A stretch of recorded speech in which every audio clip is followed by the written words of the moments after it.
Hey, với nè, thì nó cũng tập căn thì đó nè. Hey, căn thì sao này hi cái mà giống hàng sợi mới sao ngài à? Căn Kohhran hiền, căn trả lại thế này, nu lại ba thế bộ hiền. Kohhran chỉ tin này Thurin thế hi. Căn trả niệm đấy, nhưng căn sẽ hiền nó là mà. Tin căn đông tầm tốc lầu tốc bốc cả căn sẽ chết vào. Tuần mai biết đi nè, để sẽ tác in mình chỉ tiêu chỉ là các tiếng khác.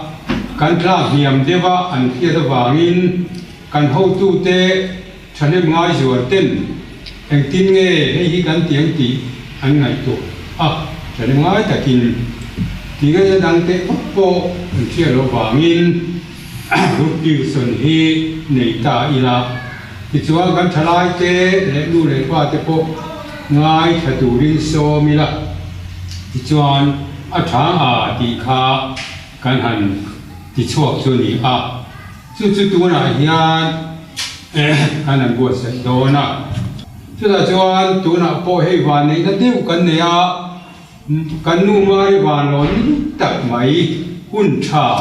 กันนั้นจังเนี่ยทับไม่ฮัลโหลขบไม่จวนง่ายทัดตัวกันฉลาดที่เลยแต่เราก็ส่งเตปอินมุนตะกาอินไงข้ากะอินทินลุงปะเทียนทุตักข้า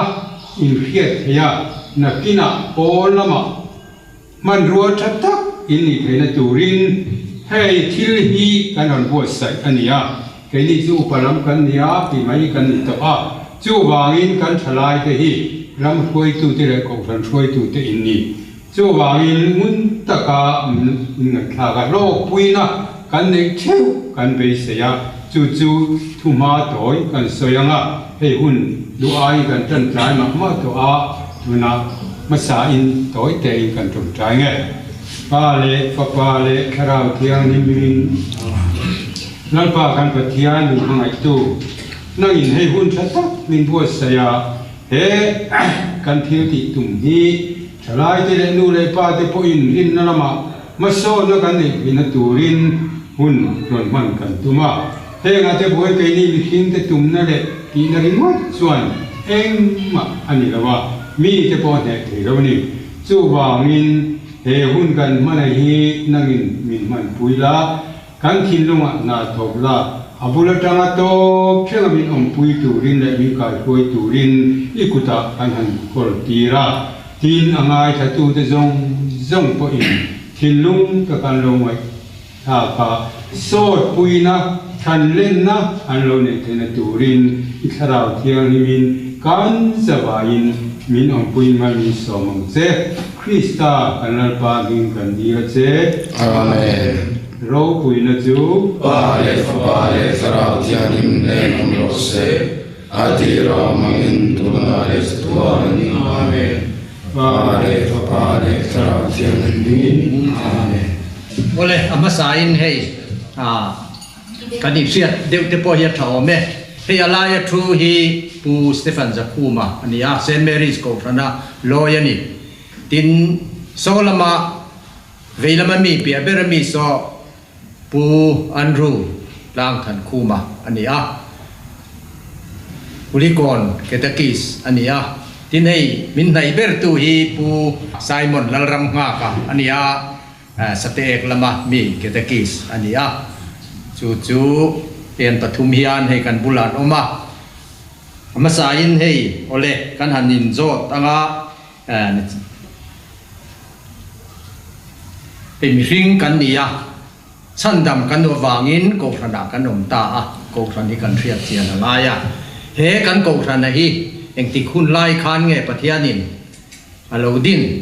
ตีเล่โกขนาดนี้เองเงนี่นี่แรงดินบ้ากะโกขนาดนี้เองที่เงยอดีตตีเตะกันเทียบเทียงที่ข้ามาสายินปูสเตฟานจะคูมาหันโจเตะเตียงยันช่างไตละ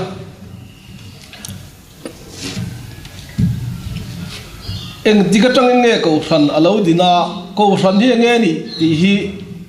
อิโซนะคะตัววิวมาสิละทุยเดียวเล็กหันชาและจูเดียวไล่ตะโบมา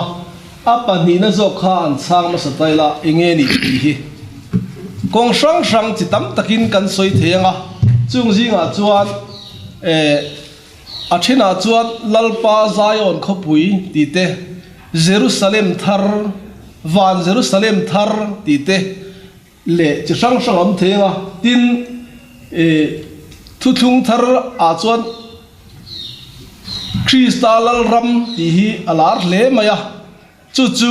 thu pui deuh leka han nei ta ila a thawme zol nei ten Krista lal ram lo ding tura hi an lo soina reng hian zol nei te hian he isu Krista lo kal na ram pel hian van ram lam an soi lowa thu thung thar Krista lal ram lo ding tura hi kan huani Isaiah chuan kan tan no pangalo pianga fa pa pekin kan oma aming chu maka remruat tua chatuan pa rem nalalang tiang tiamo atong kam akhachu tun Bible thara chon tlem na dang deuh hleka poni se ti chuat thu thung thar Krista lal ram loading tura chu lali suwa khovela local lai khat kum som thumani chia khan Krista lal ram chanchin tha chu rilin lom ta ni chu lukabung som paruk chang som paruk tanga som pariat kan chiar chuan zol nei te thule dan le kha thu chu baptist tu zona local ma zonga ta na man turani a baptist tu zona local china pathian ram chanchin tha hi an ril ta a mitam takin lu tumin an be huaya nima sela zol nei te thule dan le kha thu ti boral ai chuan le van boral po ol zo kang tu po nu pui ma piang ui re ni tu po mak nu ne piang ui re ni ti in alo soi ni chu Isua thu soi lor khom ti in an lo da thu soi lor khom ni lovin thu pakhat thil fiana nia awm zia kan riat thiam phot lo chuan a riat thei don lo ni thu thung lui hun kha thu thung thar ko ran lo ding tur lim tha an lo in buat saina ani awangin thu thung lui huna khan pathianin ami te Israel te kha an namte nin athanga an nena thu athunga thu apea kong tin reng in tran puya om pui thina ni ma se Israel fa de kan pathian an tluk san fo thina wangin Krista thu thung thar palai ni turin a local ta a ti chuan Isaiah mit khap kar lek kama chia ni ma sela kangil nei na in ilam ka lo hoi lenga ka thin ur lia min mit khap kar lek im ilaka ka bai ka thupa ni ma sela kum khong nei na in ilam ka lo hoi lenga ka kal san to lawang che chu ka tan na wa tuite ang khani a no tuite chuan le hi chim pil le to lawang dia chia ka chamang khan in ne na ta ka thu thung hilak sonin om to lawang tin zol nei sai chon alo soi ni chu nge kan ti chuan nali swa Krista thu thung thar palaya chuan thu thung luya Israel ni na ron kengin thu thung thar pui thiam ni na keng telin zol nei ni na ron keng telin van palai ni na chu aron keng ta a ti chuan khovela local lai khan khovel chuan an lo du lo ama ami ten jinga lo kala ama ami ten ma an lom si lo tia kha Krista chanchin tha thu thung thar ko ran tur aron soya chu thu thung lui mi te khat an pom thei lo wangin an du lova Isu chu cross an khe betani chu nu pui mak nu ang ate khinna Galatia bungli chang som ni pakhata khan nang ni dan noi om du tu teu dan chuin sian lom ni Abrahaman fa pa pani ne ya pakhat chu boy nu laka nia pakhat chu chung pui nu laka ani boy nu laka piang chuan chung pui nu laka mi chu ati du da chu Abrahama ne na anu pui khan a boy nu in do chuak ro ati Abrahama thil thalo tak ni ma se pathianin inu pui thu zom ro ati tatani ti chuan chung nu pani de chu te khin thu pani ni Hagari chu Arabia ram sinai tang dan thu thung chu ni a sari ro chu chung pui nu ro lu tu tur chu ni ati ta ni ti chuat lali su Krista local ma zong Isu ngai po kha ti sa sualang puin dan noya alo om chhota a ma se thu thung thara zir tir na wang khan dan noi op te khan an du lawa an ti du da ta a cross an kheng betani cross an khin be che khat Isua จูจุงลำจังอินปัทยานินอารอนเอ็นะเอเดนโบเชียนนาตาคเวลโบเชียนนาทรงอิสุคริสต์เบลาอมฟังอินอาทินอุรเลียมิน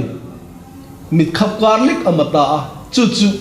กับป้าเงมินกัลสันติอาอัฐพานเอ็มไลขานีนี่มาเสละกัทินอุรเลียมินมิดขับการลิกอิลักะกับหมายก็ถูกปะกุมคงอินในอิลำกะเราหอยเหลียงอัตยาฟังอินทุ่งทาร์เราดิ้งตัวจู่อิสุคริสต์จวนที่จะฟังอินจู่เบรย์เราเตะจวนทำวังตะกินกับป้าอิกุตะทารากุกลตีเรอัตยานีที่จวนอิสุคริสต์จวนที่นั่นเองเราปุยตะกินรอนทูเลตาทุ่งลุยหุ่นบ่เชียดนะซงละกตาตั้งนานมีตัวที่ตากฟังอินก็ว่าที่จวนจัตัวเราละทุ่งจวนจังเทงอัตยานีจู่ทุ่งทาร์จวนตาทุ่งทาร์กูรันจวนตานี่ที่จวนเป็นติโกสเนี่ยขานทุ่งทาร์กูรันละลีส่วนดำช่วงกุมทุมาอลาวสักที่นะคะเป็นติโกสเนี่ยขานถ้าเราเที่ยงลิมติขันอโปสตอลจะจูหวยเสนาทัวมินทุ่งทาร์กูรันจูตีฟัมกิมินอลาวมตาจูทุ่งทาร์กูรันโลดินนะจูปัทยันรัมคริสตาลรัมจูวันนี้เข่งยานอลาวมตาจวนเปเตอร์โปถ้าเราเที่ยงนิมเลวขัดตาเฮียนี่โซลในโซเอลันอลาวสวยโลกจูนี่นั่นดูงาแต่จวนมิตินจุงกับถ้าเราก็เลยงาอินฟันูเต็นฟ้าปาเต็นกับทวนริลตัวอังตีอาอลาวสวยค่ะวันนี้เราเที่ยงตานี่อัตยาวังอินเป็นติโกสเนี่ยจังคานคริสตาลรัมทุ่งทาร์กูรันจูอลาวดิ้งตานี่ที่จริงขันไปเตะเสพตระจวนนี่เด็กอันนี้เลยเฮ้ยที่ขานินพุทธลางเงี้ยผู้ชายมันก็เรียกว่าที่ขลายขานินอายฟิอาโจกเด็กตัวพวกขานินหันเบลซาตูร์อินในกริงาอันเบลซา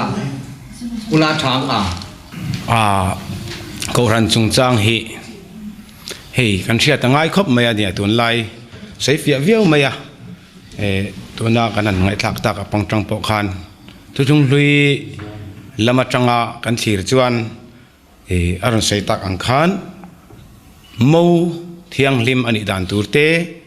เยรูซาเล็มทาร์อันนี้ตูร์ทูเตตินปัทยันลรัมอันนี้ตูร์ทูเตอัตักซาเลอามีเตอันนี้ตูร์ทูเตมินชิลาสุดท้ายจวนVatican Council ปันนี้น่ะอินเอ็งตินเงกชันฮีนิยมินชิลเอ็งตินเงมินชิลฟิอาสักที่ฮีกันเชียดอภัยมาอินกริงาจู่ people of God ที่อินมินชิลฟิอาสักอันนี้จู่เอ็งปัทยันมีเตเดียนี่ทุกวันบุ้งสมนี่เลยปักขัดจางทุ่มกันเชียร์จวนง่ายเตปัทยันอินจู่มิชิงตจิงะอลาวตาอันนี้จู่อันเนน่ะอมังะอันนี้จู่อามีเตอันนี้อังปัทยันไงจู่อันเนน่ะอมังอันปัทยันอันนี้บกังที่อินมินชิลนี่จู่วังจวน Vatican Council ปันนี้น่ะอินปัทยันมีเตที่อากูชันอลาวชิลฟิอันเฮียนทิลนี่ตักเละทิลนี่ด่านพุ่งแรงอปวงชวกนี่อินหลังอันนี้จู่ปัทยันมีแต่จู่ตูติงเงนิตาอังติฮีกันเสียเจียนเลงไงนี่จู่ปัทยันมีแต่จู่ตูติงเงนิตาอังปัทยันมีนี่ตูจวนเอ็งเตียตูเงจู่ปัทยันมีกูฉันตูจวนเอ็งเตียตูเงกันนี่ที่ลายค่ะกันเชียดเฟียเลนตูจวนนี่ปัทยันมีดิกตักนี่ตูจวนปักหัดนะจู่อามาอริงตูดิกตักนี่ไงนี่อาปัทยันนับปมตูนี่ง่ายมาสาจู่อาปัทยันนับปมตูนี่ไทยตูร์เล่อาปัทยันนัจุกเชฟยาที่มาจู่ก็รันลารัมทาร์เยรูซาเล็มทาร์นี่พุ่งจุกในมาสตูร์จวนทินลุงปัทยันลลอิสุคริสตาจู่ลลป้าอันนี้ที่ผมนัดทินลุงนี่มาสักง่ายนี่จู่เอ็งติงเงกันนี่เถียงกันตีจวนจู่เถียงอังในมาสตูร์จวนถ้าเราเถียงนี่มาเชียตีร์ง่ายจู่ถ้าเราเที่ยงนี่มาจังโจ้เราจวนรินน่ะในเทลว่าจู่รินน่ะในตู้เละจู่ถ้าเราเที่ยงริมดงตู้มาสับเปรินอปวนชัวช่วยเห็นนี่เอลิซาเบธีจันจินกันไงตัวจวน มารีนวัตโลอันนี้มารีนวัตโลอันเอาไปนู่นจวนเองอามุตักเอลิซาเบตุทาราวเที่ยงนี่มันเราขัดตาสู่ทาราวเที่ยงนี่มันเราขัดตากะจวนนูปุ่มชูงะไม่จะปุ่มชูงะปัดนาเซนข้าอันนี้น่าฟังชัดนี่กะลัลปาอติอามาเจ้าจุโกลวินอปายตูนูข้ากว่ากะลัลปานูตีนักกว่านี่กะลัลปานูอติเทชันข้าเองฟังเอกันติจวนทาราวเที่ยงนิมอดอนนั่นแหละลัลอิสุคริสต์จุปัทยานะอปมนัจวนจูเชียดนั่นแหละจูโกชันนี่นัจจุอาจุ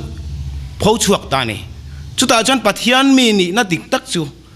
อาอมตาอาตัดเลยอาจวนทุกทารบกับกันเชียร์เลยจวนเปเตอร์เนน่ะลัลอิสุคริสตันอันนี้น่าจิรตีเตเนน่ะลัลอิสุคริสตันอาจิรตีเตเนน่ะ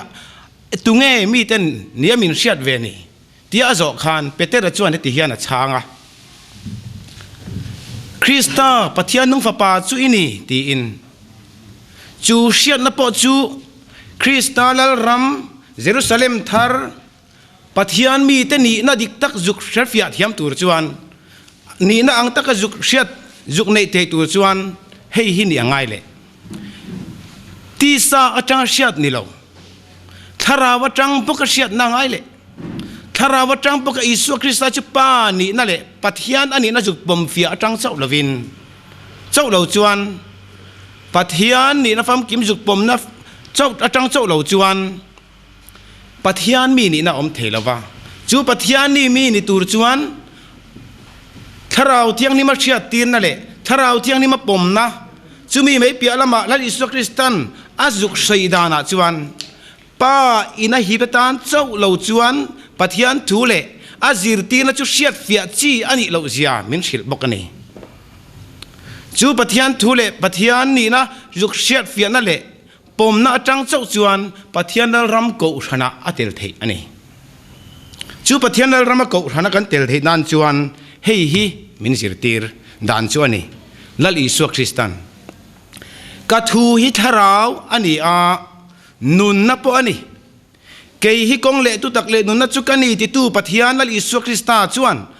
อามาทัวจังเจ้าเหล่าจวนอามามีอันนี้เทเหล่าตีฮิไว้นักกันเชียดเจียนไปหมดขับไหมอามาทัวจังอามาทัวนัจังเจ้าเหล่าจวน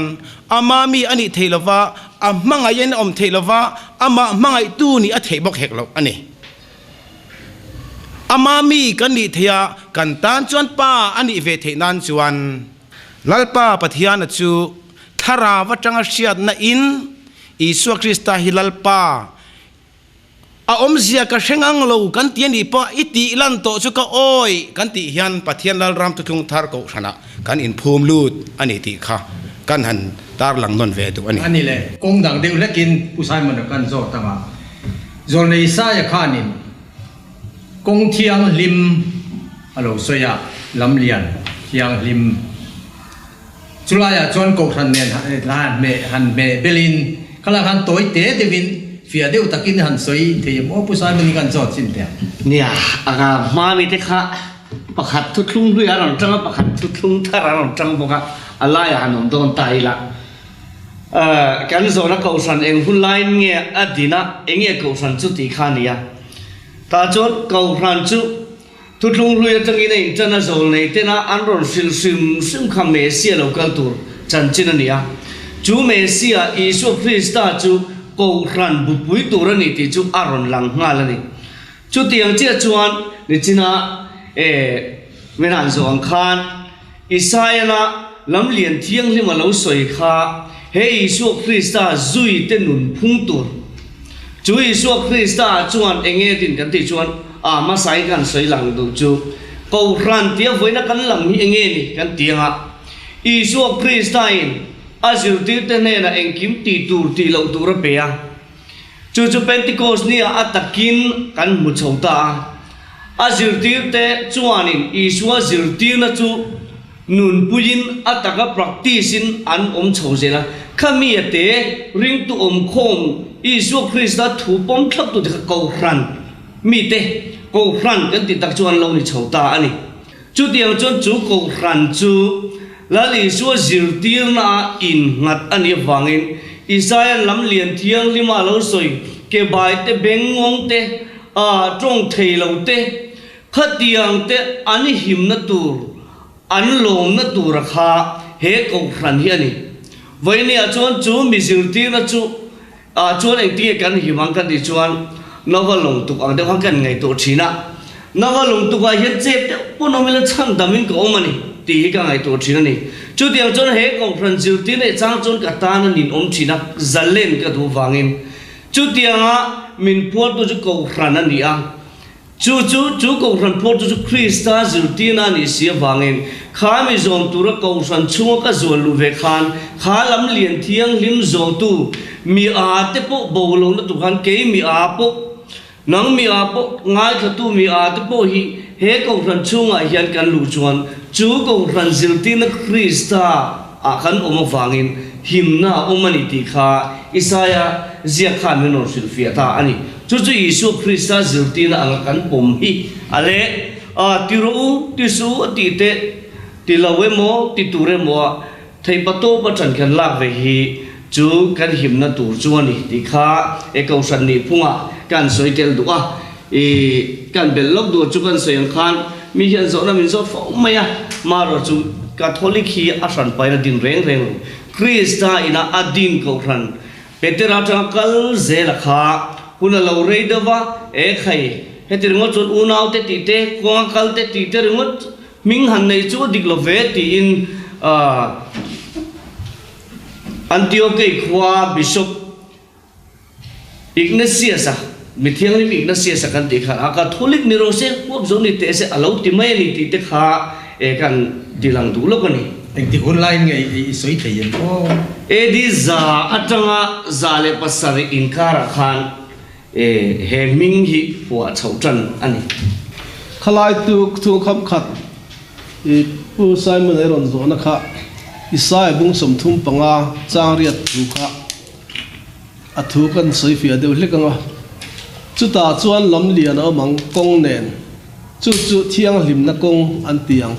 mi bol lo reng chu ta chuan akal lo fang amai ro chu mi tan ani zo kang ati a soi thui lo mai la chu lam lian kong achu enge ni ta thu thung luya zol ni sai na soi kha kati chuan chan chin tha zo na ji bung so pali chang ru ka hian la li suan ke ma hi kong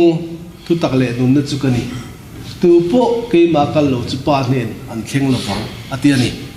ti chuan mi bol lo te tan ni si chung mi te kal phal ni si lo chung mi te tan ni si chu a har sa em mai ni eng tinge kan khia theyang kan ti chuan mi zong in thilan ti sual veka bo chiat na wangin adama bo chiat na ga thil ti sual lo te chunga po thi na chuan ro rel da si a tira sual nei vek kan lo ri ta vo bik ni lo chu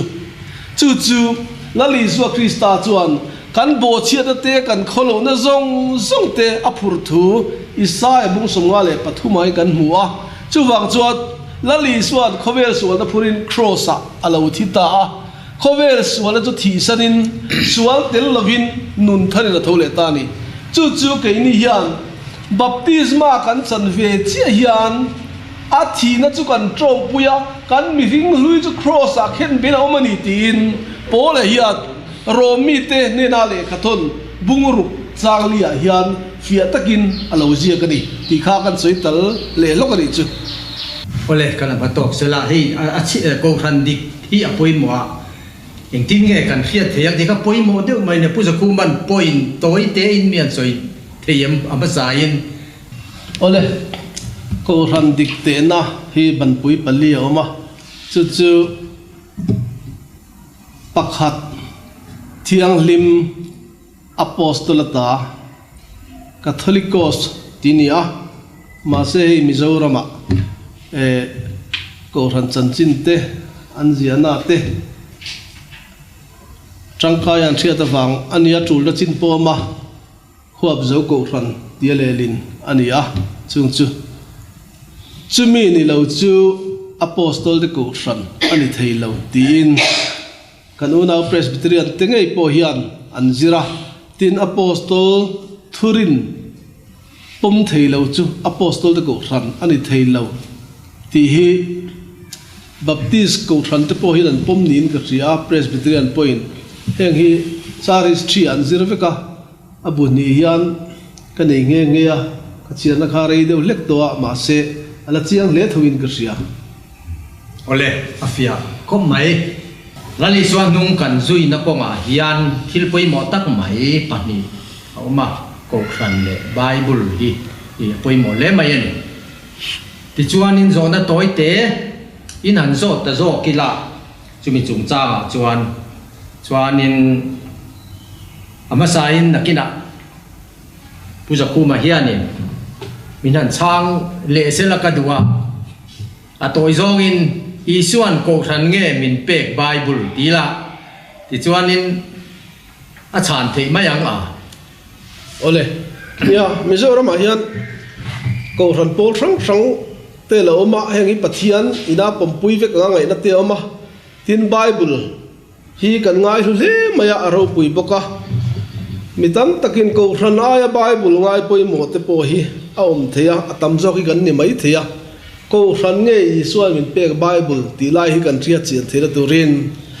Kohhran chan chin kan zir vek to a tin Bible atanga kan mu fi em a chu heng Bible in zia ka hi pola hian Kohhran ne na ale ka thon Efesi khwa mi te Kohhran ne na le ka thon Rom khwa Kohhran ne na le ka thon Galatia khwa le ka thon khang le ka thon kha edi som thum le pathum atangin Kohhran alo oma chumya Isu Krista dam lai khan apostol ten Isua chan chin chu an ziak chau ania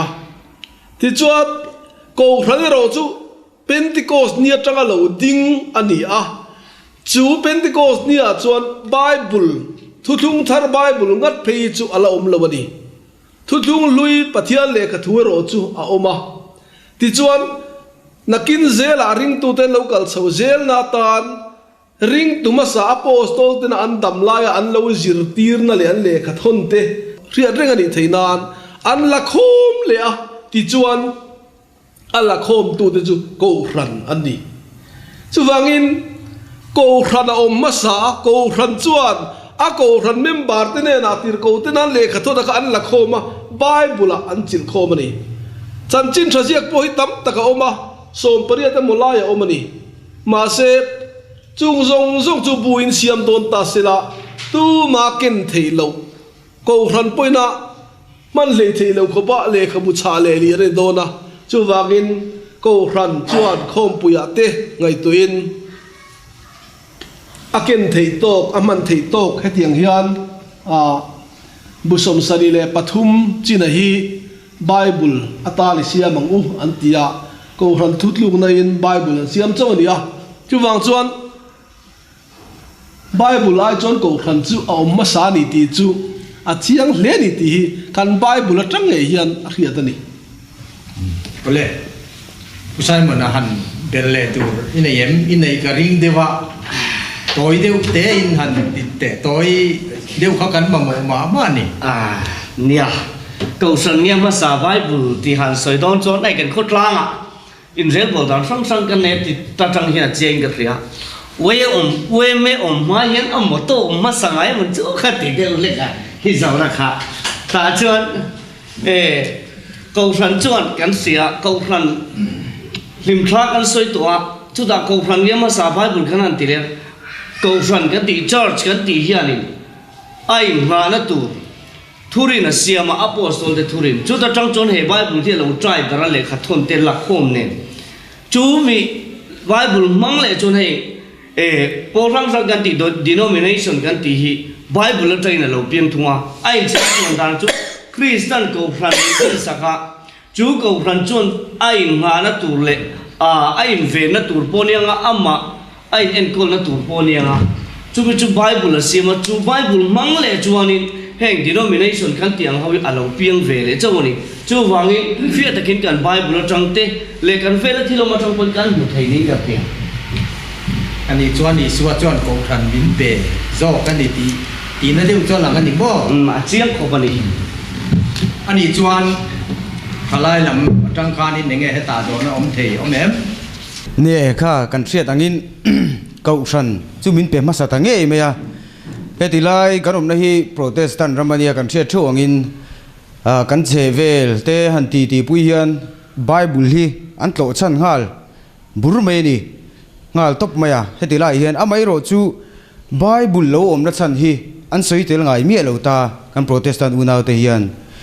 chuan ke ni ka thlik te hian bible hi kan rin ber ani lo kan ti hian nui zat kan lo fo ni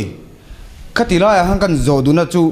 bible hi kan rin ber ani lo kan ti na la khan Kohhran khan eng rin na nge min lo pek bible te lo hian Kohhran ni akal thayem ti kha ka zona pakhat na ni se chuan apani le na chuan bible le Kohhran in kar hi kumeng tiare nge atlak Kohhran in bible se mayan eng tiare nge Kohhran hi lo kal to ti kha ka zona ma saber report ose khami de pani kha kan zot tilvele galange pathian hian milin kowa arong bo turin min kowa ti chuanin Kohhran chu heta min ko na ka lo chan khan Kohhran kan ni mai lo emmi ami mala hi min ko sanga arong bo turin min kowa chu Kohhran dik tak chu ani mai lo mo tin kan zot ve chu ni ole ain cher chuan tam main tuna zona kha zona poimo tak ania Catholic Kohhran ni lo hi chu Paul Dagan tire re hi Bible ena Kohhran din Kohhran siam ania abu pui po ni lo khoi la ya mo pui deu aw ma bung le chang pani khatlek banga din te ani thuang he ngia chu ke ni chu Bible kan in nga na ni lo ve kan ti na chan a oma Kohhran la li suan adina chu Kohhran chuan ring tu ten kan in pung khat theinan kha azir ti na kan lo hriat tlam theina tan le khabu siam ni maya ti chuat ni china usai man ron soita kan khan OIMA alo din ta OIMA chuan in kai hruaina dan asiam ta ni chu in kai hruaina dan asiam ang chia chuan Catholic Kohhranina in kai hruaina dan asiam chu Bible hi ni tin soitai la afia thei garinga enga tinge Bible society a intel ve lo ten tia min le khabu siama alo sal tlavio lo lu tavio maya a lut pol khan lo ta association lo siam ta se le khabu siam tu le nei tu pa kha association a khana zuktel dungem ti te kan ngai tu ngai chu wang chuanin Catholic Kohhran chuan Bible a lut ema a ro ema a Kohhran chung thuril le ring tu te in pung khatna ta na siam ani wangin hei hi Kohhran hian angai hlua tun ma pe chuan min an du tuan lo chira an thil thia kha rin sanna chu do ni ti riat ring wangin a hum him tata ma se protestant lo chu ta ka wangin an phal rai ta ti chuan thil fiana de lo nan manin an chuat an lo chira an riat thiam angin an lo tuipui na lai kha Kohhran pol rang din pha na dan mang ta he nge ni Catholic Kohhran chuan he Bible hi Kohhran in min zir ti rangin kan pom an ni chuan Bible an riat thiam angin bilang den zir tir ve tunga chu kan dang lam na chu ni khanna tin thu thung lui Bible hian kum sang ni mo lai a zia hun chung hian thu thung lui bi ka hian thu thung thar bu hian kum za chung a zia hun chung a hian asiam hun chung ero chu ebi zali don za thum som kwale pasari vela kha chuat an pe ifel vek to ni ma se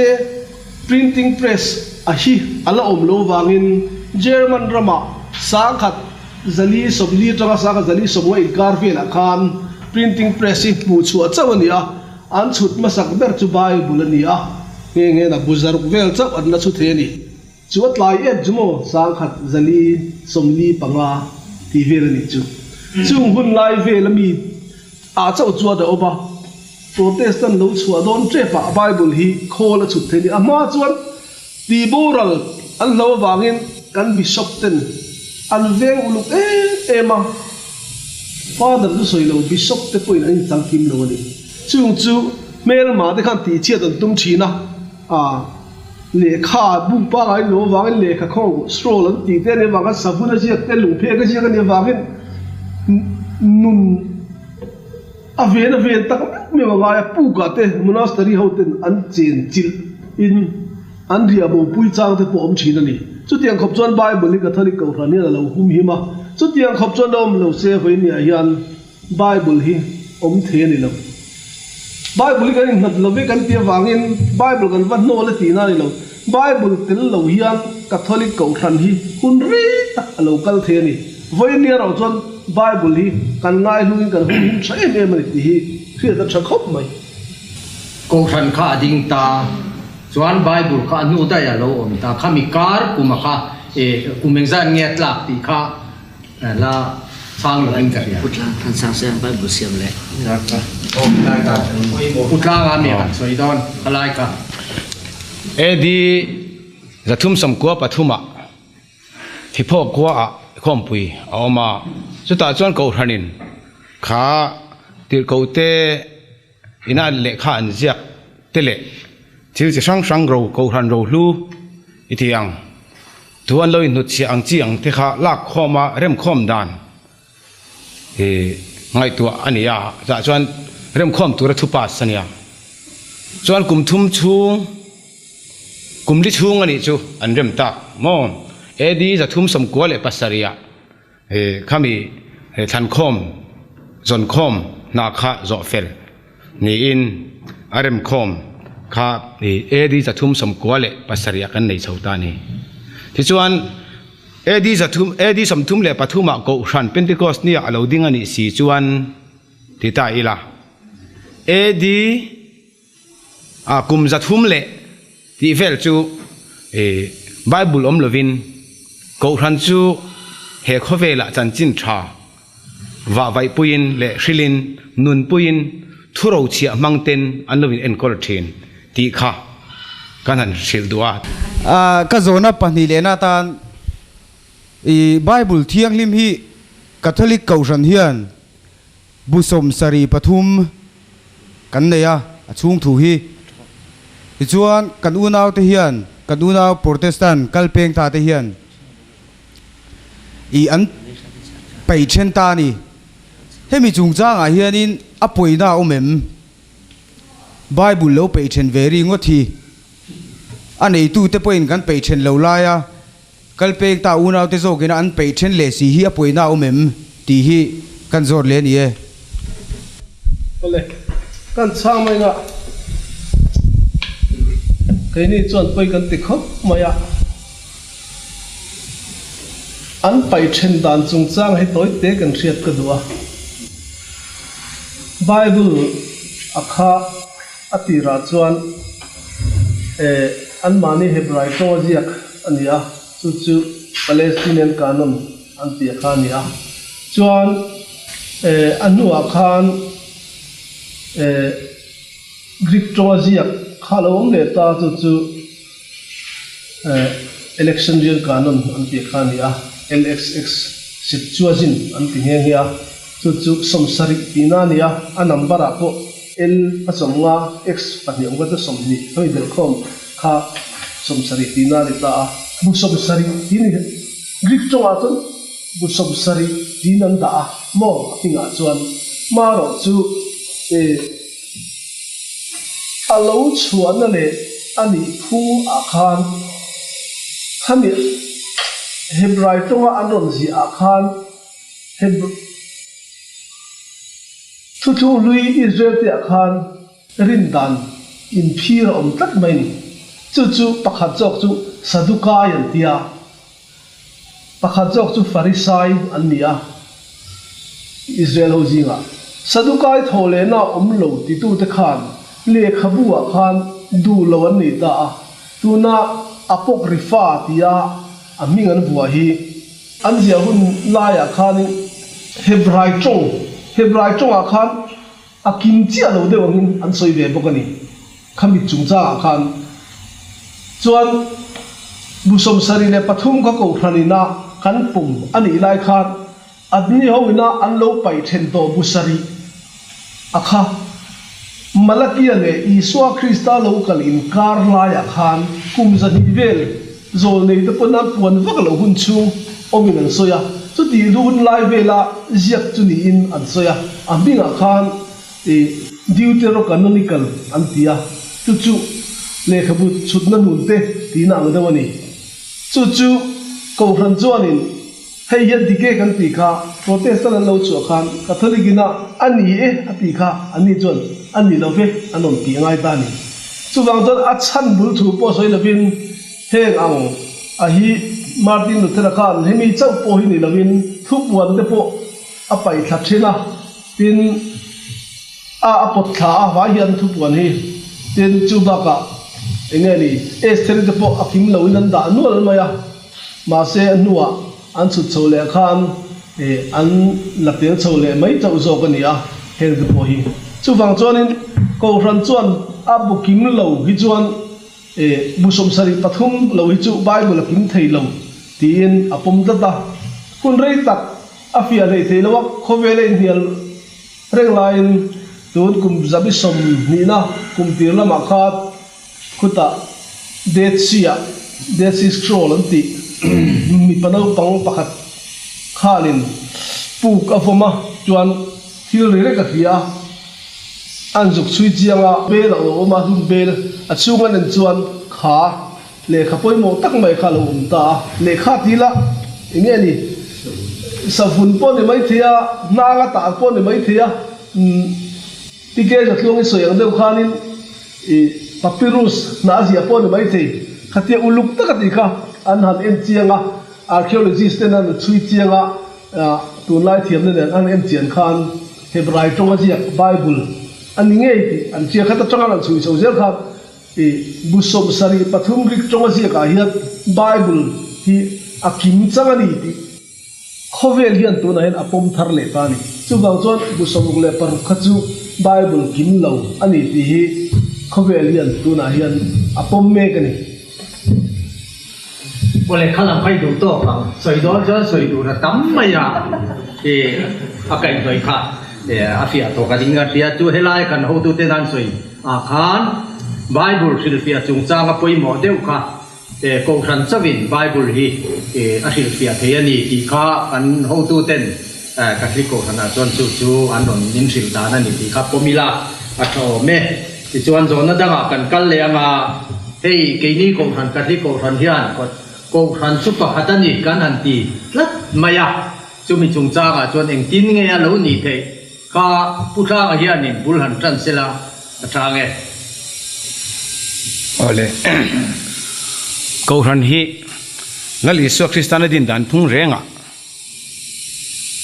thil tam tak ni turin adin lava chu Kohhran chungchang oron soilan na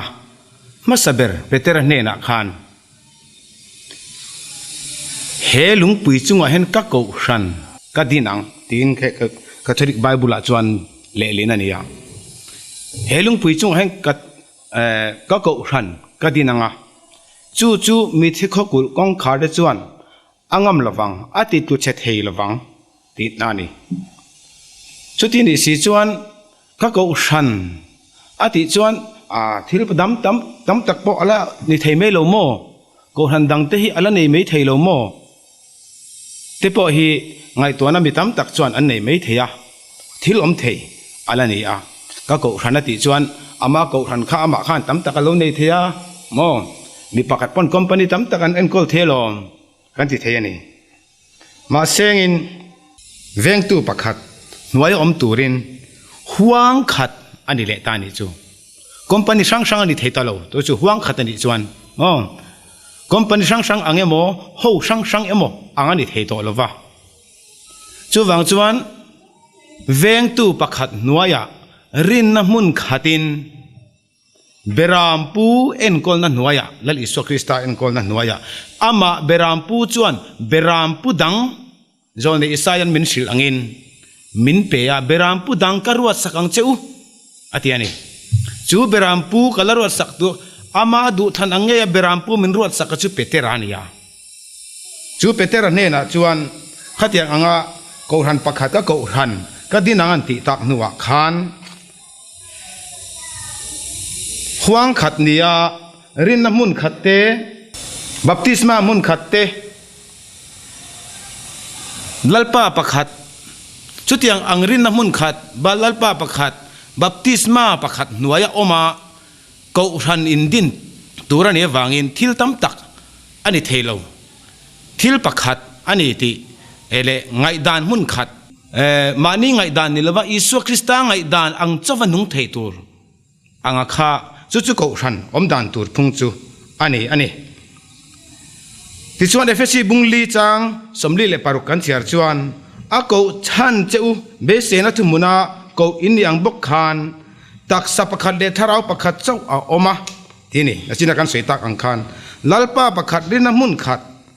baptisma pakhat eng kim pathian le pa pakhat chau a oma tini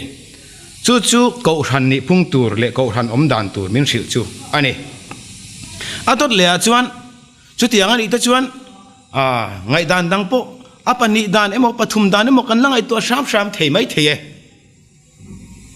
thil ni lo mishing hi chuan ani aphel dan emo kan ngai to fo thina hetiang henan seile tailam Kohhran chu Krista taksa ani Kohhran chu Krista taksa ni ti kolosa bung khat chang som pariat thuwa kan ngai tha thuwa taksa pakhat le he efesi bungli changli thuwa taksa pakhat le tharau pakhat chau a om ti tu kan pathian hian Kohhran chu pakhat chau ni turin adin ngei ani ti hi Kohhran chuan le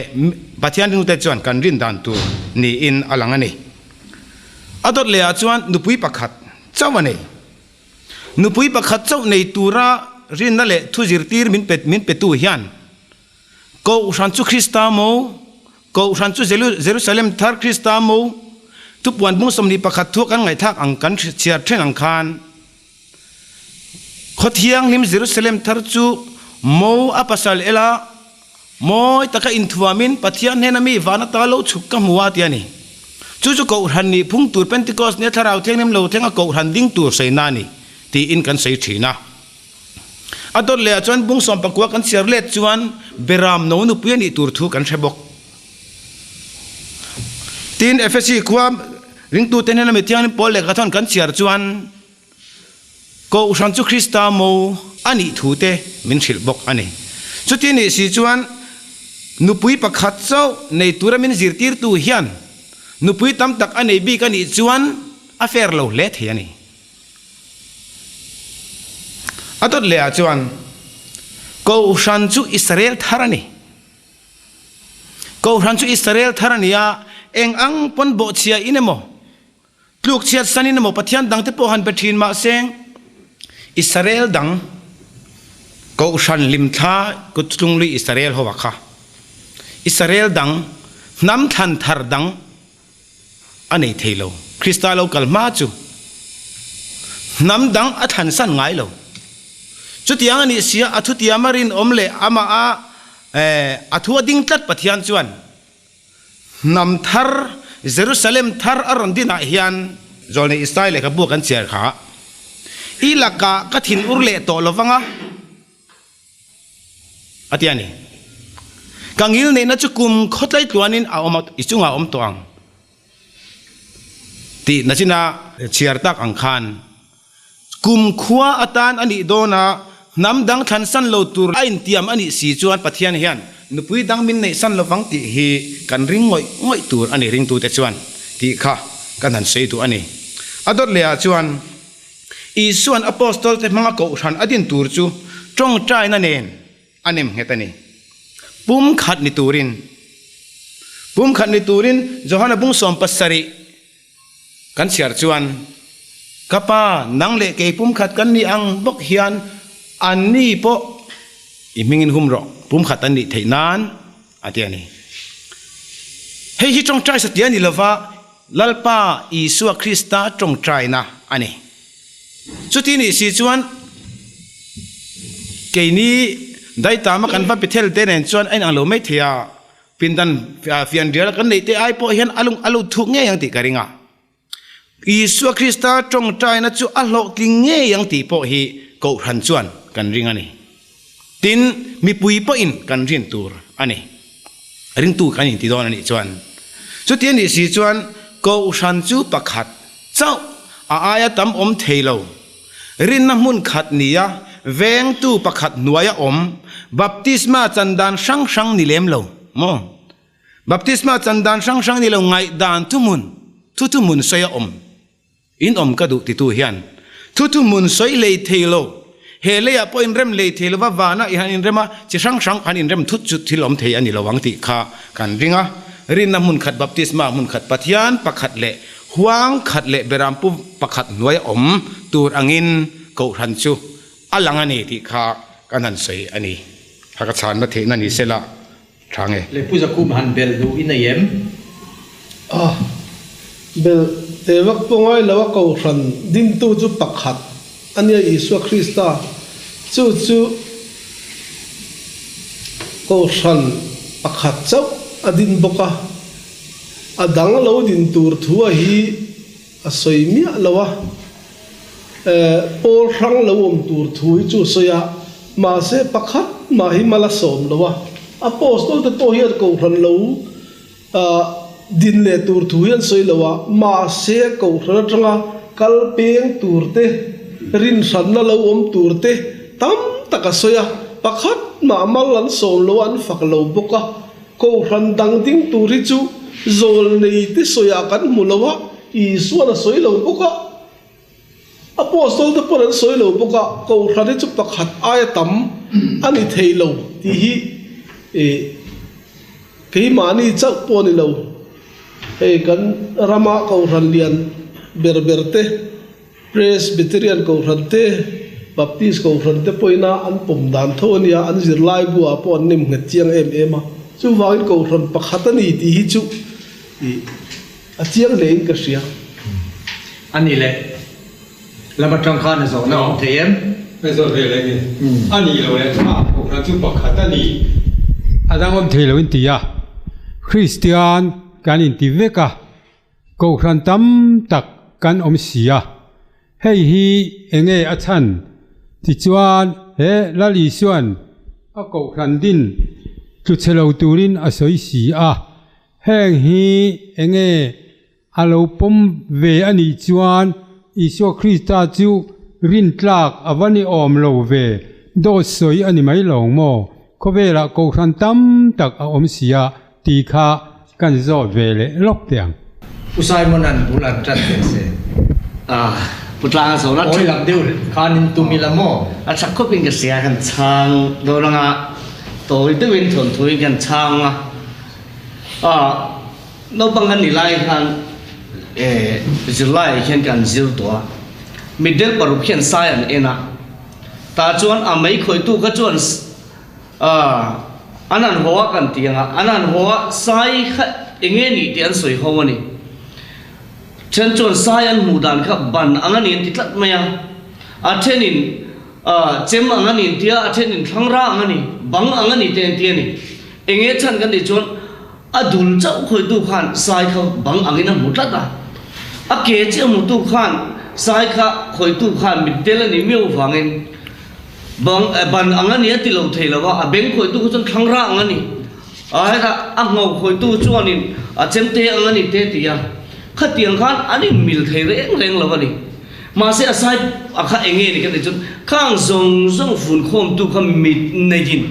mit meng pa ina en chon an khoi kim veka kha apat poimo mol khoi kima in zom khoma kha sai chu ni tia kan zil chu kani chu tiang chuan hei Kohhran hanin ti chak thin mai la heng ti kian khoi bung le chang ngen lak te chu akanin phetlang thawin ka ringa atu kan soi moi la wangai tai la chu tiang chuan he bai bul hi kan du la lai kan peta kan khoi fu lai le ke manin tha kan ti lai kha pathian hian pom se kan duak kan ti mai ni ma sela Kohhran pakhat tia khan lo om ta chu lal i suan zil tir na ape Hamin apumpuluma a thei dong thei le a na Kohhran ba khachu Kohhran la isuan ati theilo rim sima Krista isu Krista hi zui tlak ani sim chuan athu tiamang he tang ti hi ringila he athu bel emo pai emo tu hi chu apom lovang ti hi ka chana ni se thaw me a ani le tikha kha Kohhran chu pakhat ani ti chu kan chianga alang reng boka amai ro chu pom da nei nang lo ta I lali suan Kohhran din don khan I enge ama in ko kani ti te kan lo sia ke ni ang mi se tlem tan chuan kha kha ril ru ti boy ve thei de umai ania kha kha I su khan pete range ako ama in ko ti kha ka zona han ni box se tin I Catholic Kohhran a lai khan rin sang dang Christian na lem lowa kan sia dana chuan amai ro chu Martin Luther khan aron I kalta ka wang khan I Paul dang lo tarin san na kha ani khan I aron in vuata Kohhran ti kha anu le zela Apol atanga chuak than Kohhran ti khan in vu le zel ta khata khanin atu ber hinge I dika dikloni o atu ber hinge Kohhran chu ni ta kanin tivek mei sia hetilaya hian ti kha minan chang le them ole apuja khu ban toy de wa cha da na thiam ko ringa in kok chungchang kha ka tu se khan ka ron soi to nge nge na ma ro chu ron zo non le ta ka chon soi le tai la la li suwa le petera in bia na khan la li suwa khan mi ten tunge ni min ti ye zo ta an ni khan mi ti dan an soya zol nei Jeremia mo Eliza mo zol nei tu mo baptist tu Johana mo an ti che an ti diglo pakhat mai min an ti ti in ngal tla ka ni lo ti kha kha din je tir pakhat na chuan ti chuan ani nang nin tunge ni min ti ye zo ve le ta isu khan pitera khan Krista pathian nung fa pa chui ni atian isu khat I va khave ti la wai chang dik potila Simon Johana fa pa mal so mini ini loe ti sa le thi sen ingai tu ana le ifin na le isiat na tanga isiat ani lo ti sa le thi sen siat tirin lo ka pa va de mi a siat tir che atiani Krista ani na kha he kan rama hian Isu hi pathian ani ti te hi kan mular via ba Isu hi pathian fa pa ami hring ming ania a pathian minga chu Krista Mesia hi a pathian na lai takane chu chu riak thi ti na ani nge nge a chandam tu pathian sa riak ti kha Isu ti te chu ani na taka chuan mi zo ho ila kan phu ania nge nge na ka juk soi sel juk soi chian ni loin a mi zo ming ania Isu hi mo pathian fa pa mi zo ming ania a pathian na in tron me ro chu Krista Mesia riak thi a khani chu mi zu khiat na chu Isu khan aro pui zia khia ti sa le thi selina a khiat tir te lo ka pa wa na mi khiat tir ni tin ke pui nei ka khiat tir veng che petera ini tin ganda ta nang petera ini tin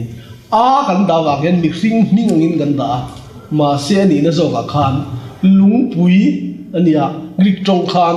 Petra ania Latin tong khan Petrus ania Aramaic tong khan Kifa ania Sap tong khan Rock ania Mizo tong ni lung pui ani Mizo tong ringot a lung pui ni na ayin a kan da bela petera kan ti khan mitam tak kai hroi tak kan re fu lo thilani nang lung pui ni ti ka khil boka che ho Krista ni Isu Krista ni na khiat na kha ti sa le ti sem khiat tin lo pa va na mi na ro khiat tir wangin Isu hei ka khiat tir vel che nang hi lung pui ni ti ka khil boka che he lung pui chunga hian ka Kohhran ka rem chhonga ati khan akianga zirtir som le pakhat te lo veri khang te ne na khan khiat tir ni he lung pui chunga ka Kohhran ka rem chhonga chu chu mithiko kul kong khara antimaya mi thi khóc cùng con khá cho nó ngâm lộc vắng atia van ram cha bi ka pe ang che ati isu kha ama hi lo in kok po ni eng ang ma se he lung pui po ti ma se athu nei na zong zong kha ison peter ne na pe vek le chunga thil eng po i phuar piang wana phuar le chunga thil eng po i phel chu phel tu sual po ngai dam chu ngai dam lo chu ngai dam ani la bangati chu wangin thu thung thar thu nei na anu zel mi ka toy te kan soi bel tiang pa it mitir ang bokin kei poi katir chau hi vara tur le in ra om ringa tan karwat boka chau kol kil thengin ka thu tu te in niang ati ba ka kei kum khuain khovel to thleng in ne na om zelang ati bokani chu wang chuan lali suwa krista ina thu thung thar ko ran alo dina hi petera chunga nge yani ti a riat na chu hey FSC bunga chang som ni thuma hian krista chu ama taksa ko khan chandam tu ni a ko khan lu ani ang hian pasal chu nupui lu ni ti in pola hian asia kani ko khan lu chu krista ni si chuan he ko khan chunga hian he lungpui chunga ko khan lo rem chawanga lungpui chunga ko khan rem dor ani isu khan adin dor ni chu ko khan lu chu krista ni don ta a noi mi kha isu khan ni bok sia a chunga mi ko khan ni bok si kha chuan alu le vin zong khan a om don ti na nia han nai to la ne a chunga hian a chungla man lu wa lenga chungla ba lu nei bong a noi la ba lu nei bok nge tol nge ni ka hrela wa thil kal phung ani lo hrim hrim ani chu wang chuanin i suwa hian petera kha lungpui ani na zong zong kha petera ne na pe chu lungpui chunga chuan ko hran adina chu ko hran lu chu kristani chu ro pui em chu ni chu wangin i suwa hi ko hran ni lu pakhat tak satam de nei ani lawa lu pakhat ani angin atak sa ko hran po pakhat ani ti kha i achiang thokhat mai em o ti Thai kalsan ang ko hey ko san chung chang kan soi kan la soi reng ani ya hey kan an zo le tur hi pui bok ko mai ko san kha lo om ta kha athu che thien a thar din te ngai ti kha pusai mon na hian bulan translata mai kan soi fia na sa to khop maya ko ran chu nge ni ti te a try dar them ni chin lo ka pon krista chu alu nia ko ran ne na nge tiam a sil ti te ne na nge tiam kan ngai kha to a tu che them ti po an soi an nom view doning ka phia chu ti ro lo chun soi thui ngai ka phela wa amma sa ngai tha tu te tan chuan chu yam che chu isu krista in mi thi ko kul khong khar te poina angam lo tura adina chu voini theng po hian atlu lawang ti hiring la alo tlu ni phe chu isu krista zui tlak ani lo tuk ti na ni enga tinge isu krista kan zui kan ti chon athua phel ngai lawa athu soi to reng atakina theng thina ni chu wala zui mai kan nia ani le lo me ro se ti se chu zui tlak ani don lo ma se kan chandam tu ani theina chan chu athu phel ngai lawa nia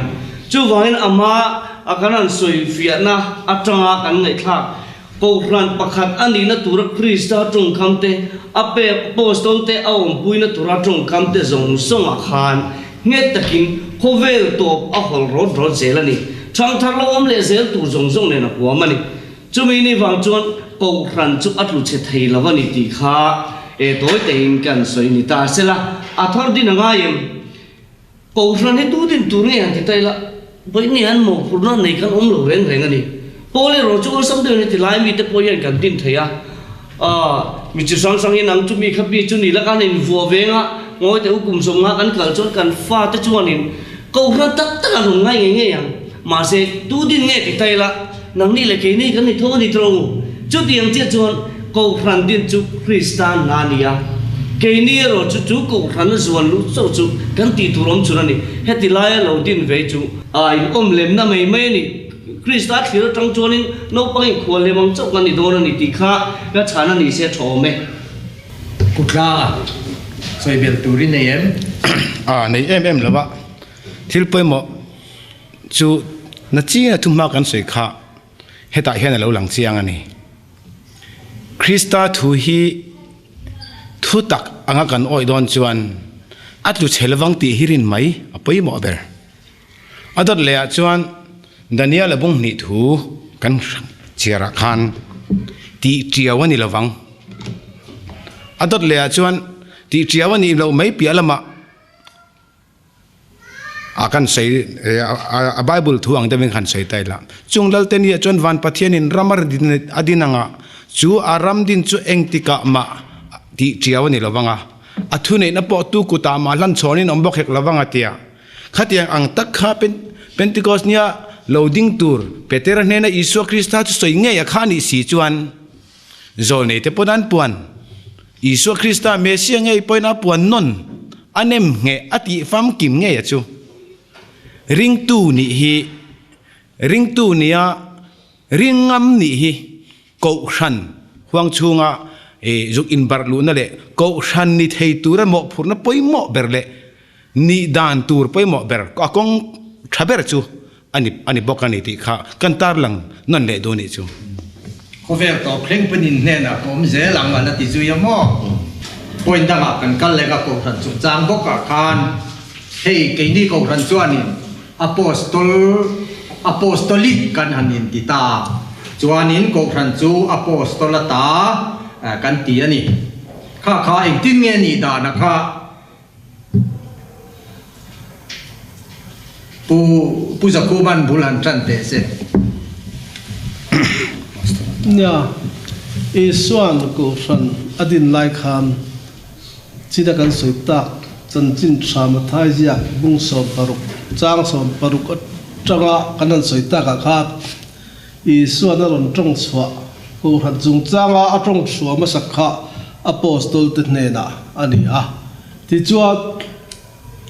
adin tur thu ala soini entina in sak ang deu lekin hante khin taila aban khurden laya aban ten chowa aban tur ten ruata chu wata jo Kohhran banatan khan apostol de kha ruat latani Isu khan chuan an mani kha kum khoi ran dam don lo ti ria da wangin an thua wanga ring tu lo la om zel tur ta dan pu adil saka tin an mani ne na khan mathai bung som di pariat kan chhiar chuan khover zong zonga kal ula nam tinami zirtira disciples atan siam ro pale fa pale tharau tiang liminga baptisula thu ka pek zong cheu pom turin zirtirang cheu atiani chu wangin apostol de ka Kohhran ban anni a chu apostol te nena chau khan zirtir an mani ang kha siam thei turin thu nei na pe ni tin entinan lukaziak bunga thuwa khan hemi chungchang hi te ma soya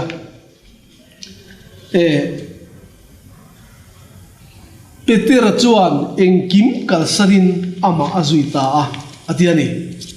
tin chu lukabunga chang som pakhatai kan huni lukabunga chang som ni pariata hian levia anua chantin thasiak tu mathai ni ta kha ani po chuan engkim kalsarin ama azuita tini a tin lukabung som pali chang som ni le paruka hian Iswat nu le pa u le naw in le lo engkim kalsan lo chu ka disciples an ni thailo ti tat mai ni chu wangin Iswa zirtir te panga Kohhran hi din ani a chu zirtir te na chon zirtir siam le thei zel na thuwa pe a ma se an qualification atan chuat he ta nge mo degree an nei ti chu thiam na le hian na chanchin thari na ta ni maya apoi mo bera chu nu le pa u le nau in le lo eng kim ma ni nun lampo kal san lo chu ka disciples ani thela banga tia chu tiang ang apostol te din hun nu pui fanau nei lawa nu le pa u le nau kal sana rong bol tu apostol te ko ran chu voi ni thlengin kan bishop ho zong zong te kan father ho te nu le pa in le lo kal sana nu pui nei lawa falu lau saka krista ta na in pum pek te an ni heng te hi an tam em heng he ni tin chu lo po chuan apostol te ko ran hi kan thil tur pakhatom le ni apostol te kha isua thi nu khan chan vo anin sin ta an bial ka revek siang lawa zako pakhan Jerusalem achang ta Peter khan Rome achang ta ti chuap Zohana khan Philippi khwa FSC te kho sari kha chang ta chuan apostol thom kha India ramaron om chang ta buka hu South India kwan pathian khongoi na zara sanga ko som ko pali kha ka sukal fia arong bol na mun le azuk chen na ram reng khu apostol te ko ran hian an la en kol veka tin apostol te lu na rama reng hian in apostol te ko ran khala ni vek maya nial rol lovin chu van nei thak takin apostol te ko ran kha Catholic an lo ni zil le nga la anwa mong reng khom chu ko mu pa me chinani an soi bel ani le ngoro usai mo na soi bel tu kan zo ta nga nya mi chung chang hen apostol te ko kha ti chuanin hei Vatican te chuanin Saint Peter biakin vela kha chuan Peter te le zirtir dang te kha an khan kha om ve kan chuan mi then katinan soi dan chuan ku kan pu te thana len ti bik ta kami chung chang kha pusai mo nei kan zo và Catholic ni kha lo nu bi kho me apostol te lo ni sel ma ya ni Bible changa tangin ni china khana ma sa kha kan ngai khatwa ko vela voi ni thlek po kan mu thaya tangin han sol don ta ila roma chuan Peter ate Paul ate an bawrala an thlan chu an tu le fa te an en kola chu tiang chuan Spain Jacoba bawral le a thlan chu atu le fa arong bo sakaten an en kol le India rama ni chira kan ngai thak ang khan thoma lo kal le tu le fa ten lo en kol le chung te chu kan ngai thak ta ang khan Catholic an lo ni zel mai ni eng wang nge Catholic na khang apostol te thlan khan en kol khan di chuanin tu lai tong takin kan pu te ni tlatani tro min thla tu te rin na ni tlatani mi singa hian hai heti la kan hos bo hi rau te po ne ngai in le lo te khi kholo lo om tur nau bang han pe ko chum lo ni tro kan fa te hian kan in le lo kan rau te an ron kol china chu mai ni lawa chung sum le pa ya wangin an hral the an sal ve mi lo tur chu nge ni kan ru ro hian sal don lo an kol don chu kan thana ni chu wangin ni china kan ngai klak ta kan apostol te than re ni Catholic ko phranin biak ina sak nang zel mai ni chan chu kan pu te ni tat kan soyang khan chu vai ni anang ni te po hian in India khei ni po kan ni kan pi te thlan te ka tlo kha to em kan te kan han chei thinang khan Catholic chon voi ni theng hian a chei thar zela la kin theng poin a chei zel do ni chung te chuan Catholic ko ran hi apostol ta ni ti ha ti chiang ani Jerusalem mai thok thale lok teng Jerusalem a chuan enge kan mu kan ti chuan amari va ne ra van tu wai la ra kha mu na te kha biak in omani nge nyang Annunciation Church santia chung te chu tu nge en kol khlai mun nge isu lo pian na tur ta na bultan na kan tim chu khlai mun ka Catholic bogani Calvary tlang Catholic te tin he drai Damascus dai ya isu Christian le bola ai to na mun te voi ni tlan hian siang ala ni ve ka ni chu mai chu la ni lawa mau da ya la li suai na chang phela azil tiu te to na mun te voi ni hian lagum al ve khania chung te chu tu te nge en kol thu du na wang le thal le silai mangin arab ho ten tlem zo chun en kole ma se atam ber ku catholic ani tat a chan chu kan pu te sul nu ani miau wangin heng zong song hi catholic hian en kol ni chu chu mi mol ber dan po hian a mu theya ni ma se la eng tinge ni kan mu thei lo te ro hi chu ala li suwa thu ate po ngai tai la chai ki khan kanan soi tak te khan apostol te ding nge kan ni hi patrol of ina ti fi engsia ole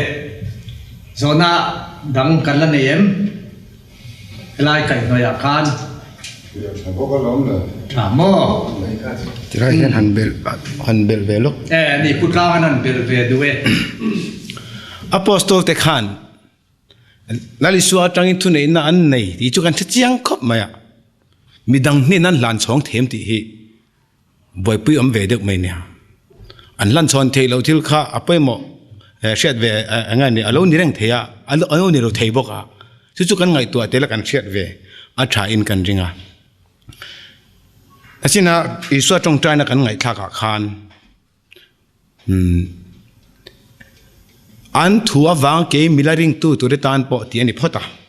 chu engtin nge an thua wang ke milaring tu re tan po ati ate kha dir apostol ten engtin nge an en kolang engtin nge thuni na ten pe kang ti kha mumal de ulekin tir ko thil ti bungruk chang khata chang hian ain ziak ni ina langa rongbol turin mi pasari an ruata chu mi pasari ta chu mi pui ring tu ten lo pun khom zel tak wang khan sum en kol thua te in kai hroina thua te no in dai lo te ema chu ti chuan mi pui ho ne na khan heng mi pasari te hi kan ruatanga i thangang u tiang hian i thang mek da thamelo mi an tia he atop lama chuan an nem nge dan thu nei dan pek dan na chu tong train an lu chunga kuten ngata mo tun laya kan ordain kan tiang deuh hian kan pui thiam te bishop ina an nem ngeta a ordain ang hian kha apostol te po khan an lo ti thin upa pasari te kha anan than khan khati khan tong trai le an lu chunga kut ngatin nem nge ani ti kha chutia ang bokin chu engani a symbol itiang ati dan phungtur kut lek dan tur tenga tinga lu chunga kut nga kher kan ti chuan ani na taka chuan tharau thiang nim po khana pentecost ni ya khan an lu chunga leite me anga in sem darin tiani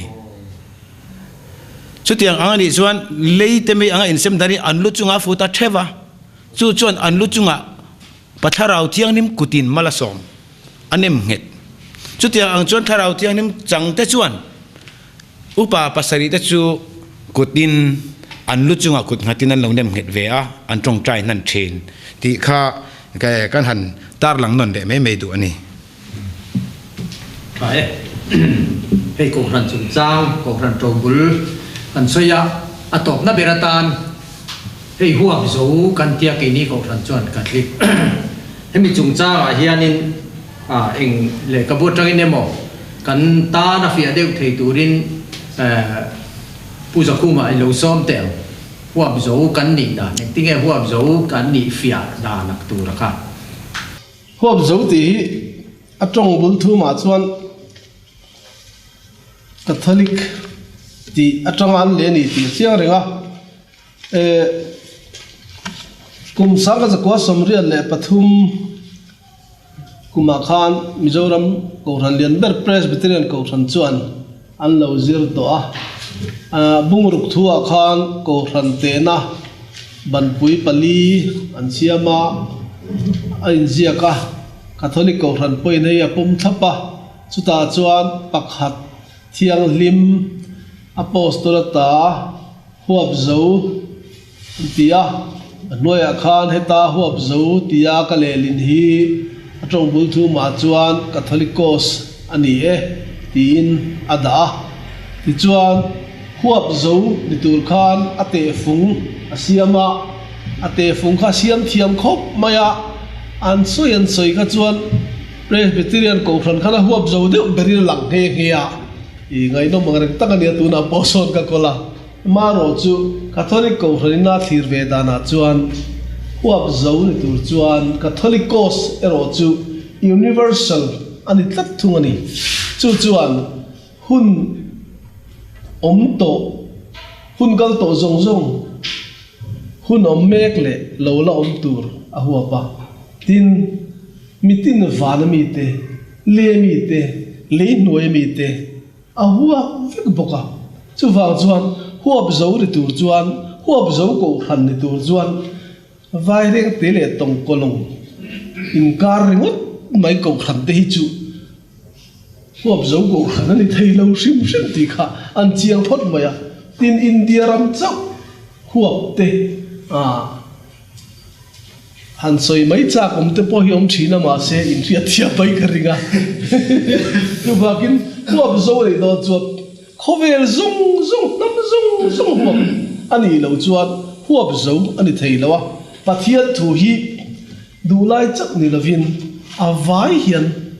Genesis pung khata tanga thupuan bung top ber thleng hian a huap vek tu ni kha huap zo ko ra aling vek ani chiar ka ngai om turam lo re chu wang chuan e huap zo han ti hian e ki sing ngai dana kan du chin huap zo ti ringot thi di lovin engkim huap zo ti la a fi ber obe tok mai mo ti khan usai mon na sal turin nen tlem an bel tu trong kan thì khẩn legin an som ta chuan kan belanga cái ba mươi tháng là sang tìm phiếu là cho nên tiền hiền xuyên ôn sắm đeo nan vạn ram cái nó tụi ta nó thiếu bôi mồ rồng sống như huộc với cái này thì hiền number one là cái sợi đũa tin mình thi tổ tê để chỉ đang sợi khăn cái mà chiang đầu mình thi tổ tê hoa mà xem mun ami rồng sống với cầu khăn nó trong cái suộc tê này mấy khang khắc cầu khăn mấy bờ lâu này tổ rau đầu nó nề lâu tê khang zong song khovel pum pathian thil asiam zong song te thing le mau zong song hi apom chu vai nei po Francis po hian leilung an du sak khom mai kan sia turami po hian duat dan tu te tam tak min sila ni hen chikim mai tharau khovel mai ni lo hi he Catholic ko san hian a puwa pa chu kan soi du na lai pakhata chuan bonga chuan Bible ina ni chinan soi kha ka du ai la soi to ya chiar ngam lo ti te pum thei lo ti te ko rin sanina azil tir ve lo at chiar ngai lo te a om ngai lo wa khoi po hi Catholic ko ran chuan a eya a ina hai year 1 2 3 kan ne Catholic ko san nu le pa te le thlai te pon kan sia thi tianga hian uluk tak kan khom ve chuan kan tel ve zata in rin ni te a ka lak lo te Bible chiar tu min pek te kan chiar ve chon pum thum chu i Bible kan chiar chu ka ni ti la kan soi sual lo ni chu tiang chuan he Bible zong song hi akwa pa ni ti te kha e kan bel velok du ni